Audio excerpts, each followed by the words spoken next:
True Sports presents the 3 things that were awesome and the 3 things that were awful.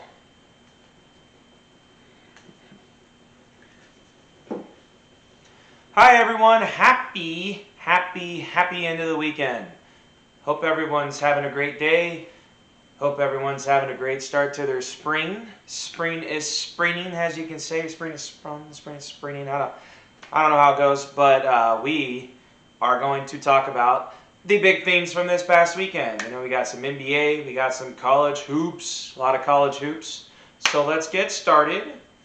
And I would like you to like and subscribe to this video. Please respond with some messages below. Talk to me, hit me up on Twitter, hit me up on Facebook. Let me know what you think. So here we go. And we are going to begin with the first thing that was awesome. The NBA trade deadline. You know, the one thing I will say about the NBA is they dominate the headlines. They are, you know, they're the National Enquirer of sports. They just love the gossip and the headlines, and they always dominate, and they didn't disappoint with the NBA trade deadline. Obviously, the biggest move was the Denver Nuggets getting Aaron Gordon from the Orlando Magic. Do you believe in magic? Anyways, I am not trying to be a Colorado homer, but that obviously is the biggest trade. There was also several other smaller trades we know, which leads me to the next thing. Also, some buyouts. The first thing that was awful, just absolutely awful, is that happening. See? Well, the first thing that was awful of the weekend was my easel falling down. But the second thing that was awful this weekend was also my easel falling down.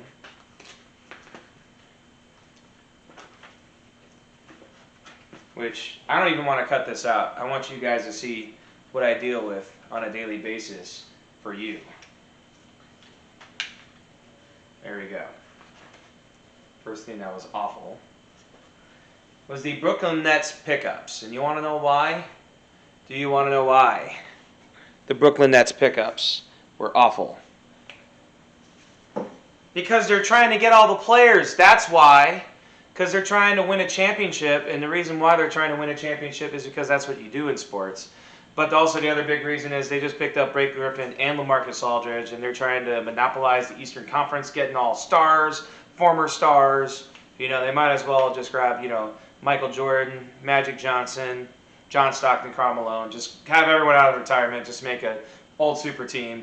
Of course, I'm cracking jokes because Blake Griffin and LaMarcus Aldridge are a little bit over the hill, but they're still very productive players. And of course, as you can see, the Brooklyn Nets pickups, come on, share the wealth with the 76ers, the Heat, all the other teams in the Eastern Conference, You don't know. Next thing that was awesome is that my easel did not fall down there. And also the Pac-12 and March Madness. Whoop, whoop. Not wearing my Sun Devils hat tonight or my Sun Devils shirt, but I got to represent USC, UCLA, Oregon State. UCLA an 11 seed. Oregon State, the Beavers, has a 12 seed. USC, Trojan Man, has a number 6 seed. 3 Pac-12 teams in the Elite Eight. I believe the Big Ten has 1. Congrats to Michigan. I actually did not believe in you. I was wrong on you. I thought you were going to get knocked out early. I should have guessed the other Big Ten, number 1 seed, Illinois, was going to be the team to get knocked out early, not you. But the Big Ten has 1 team. The ACC has a big, fat goose egg next to it. But the Pac-12 has 3. 3 schools in the Elite Eight. And 1 in each region. You could technically have, man, if UCLA, USC, and Oregon State all made it to Final Four, that'd be ridiculous. I have a feeling that, believe it or not, Oregon State probably has the best chance of the 3 to make it, if you can believe that. That is crazy. Oregon State lost to my Sun Devils this year, but their March Madness is still playing. Awful. How about the March Madness shooting, or lack thereof? Offense has been offensive. If you watch Loyola Chicago, Syracuse, or Villanova, just close your eyes and pretend like you were not watching that. Or Florida State tonight as well. Yeesh. Just shooting. Man, put me on the floor. Maybe, if you leave me open, I think I can maybe hit a shot. But I'm just saying, it was offensive. It was bad television. It was like watching an episode of, I don't know. I'm not even going to diss any shows. All I'm going to say is watching bad TV. That's what we're going to call it. It was like, here we go. It was like watching a bunch of power hitters against high leverage pitchers, better known as baseball. I'm not going to vent about baseball. I'm not going there. But anyways, yeah, it was awful. Lastly, you want to know what was awesome? Bragging about me here. My West Region final, USC. Gonzaga, USC. I said I was going to be the Elite Eight in the West Region, and guess what? Boom shakalaka laka, boom shakalaka. USC Gonzaga is your Elite Eight in the West Region, and I have Gonzaga moving on to the Final Four. If USC wins and busts my bracket, it's okay. It's just like, my parlay that died with Loyola Chicago yesterday morning. I got 2 out of 5 on a 5-leg parlay. So maybe they should give me 40% of my money back. Come on, MGM. You know you wanna.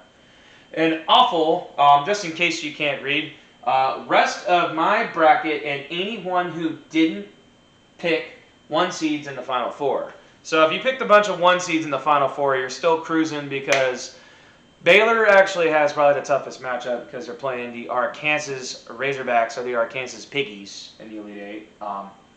But Michigan's playing an 11 seed USC, Gonzaga's playing a 6 seed, UCLA, and Gonzaga is playing a 6 seed USC, and Michigan's playing 11 seed UCLA. Sorry, I am jumbling up my words. LA schools, you got South Side, West Side, doesn't matter.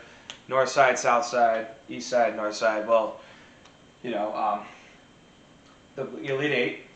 So, anyways, so here's the deal.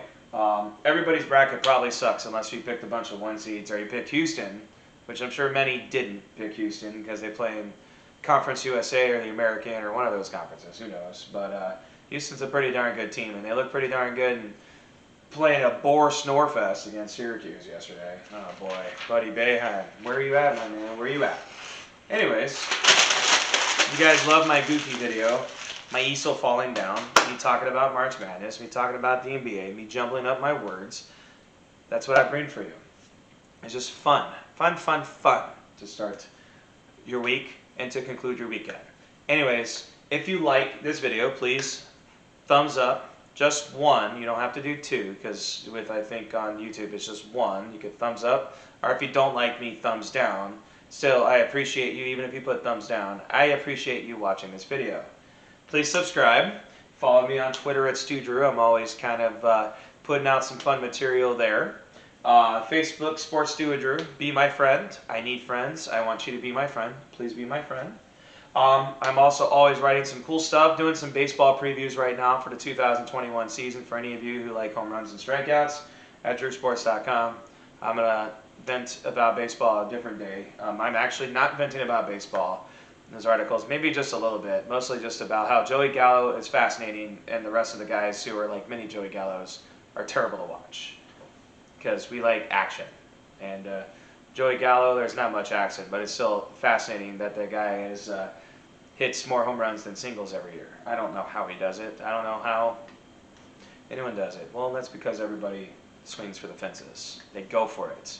Just like Greg Maddux and Tom Glavine back in the 90s, if you watch that commercial, because chicks did the long ball, kind of. Anyways, all right, I'm done chatting. Thank you for watching this video. Have yourselves a great week. We'll be back on Wednesday with our top 5 headlines for the 2021 MLB baseball season because opening day starts on Thursday. Bye-bye. Good night.